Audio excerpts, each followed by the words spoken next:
بسم اللہ الرحمن الرحیم۔ کفار مکہ کا نبی کریم صلی اللہ علیہ وآلہ وسلم کو مصیبت میں ڈالنے کے لیے ایک مذموم قدم۔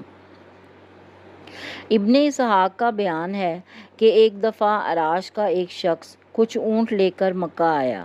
ابو جہل نے اس کے اونٹ خرید لیے اور جب اس نے قیمت طلب کی تو ٹال مٹول کرنے لگا۔ عراشی نے تنگ آ کر ایک روز حرم کعبہ میں قریش کے سرداروں کو جا پکڑا اور مجمع عام میں فریاد شروع کر دی۔ دوسری طرح حرم کے ایک گوشے میں نبی کریم صلی اللہ علیہ وآلہ وسلم تشریف فرما تھے۔ سرداران قریش نے اس شخص سے کہا، ہم کچھ نہیں کر سکتے، دیکھو وہ صاحب جو اس کونے میں بیٹھے ہیں ان سے جا کر کہو، وہ تم کو تمہارا روپیہ دلوا دیں گے۔ عراشی حضور صلی اللہ علیہ وآلہ وسلم کی طرف چلا اور قریش کے سرداران نے آپس میں کہا، آج لطف آئے گا۔ عراشی نے جا کر نبی کریم صلی اللہ علیہ وآلہ وسلم سے اپنی شکایت بیان کی۔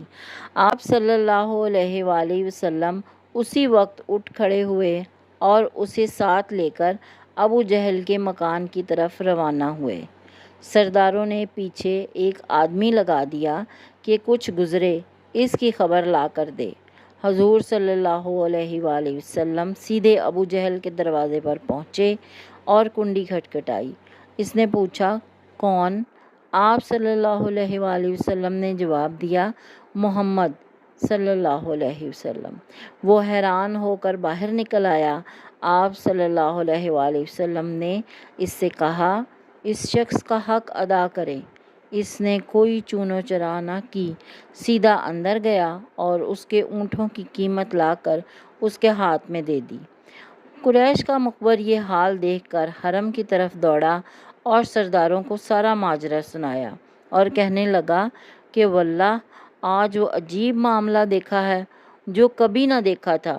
ابو جہل جب نکلا تو محمد صلی اللہ علیہ وآلہ وسلم کو دیکھتے ہی اس کا رنگ فک ہو گیا، اور جب محمد صلی اللہ علیہ وآلہ وسلم نے اس سے کہا کہ اس کا حق ادا کر دے تو یہ معلوم ہوتا تھا کہ جیسے اس کے جسم میں جان نہیں ہے۔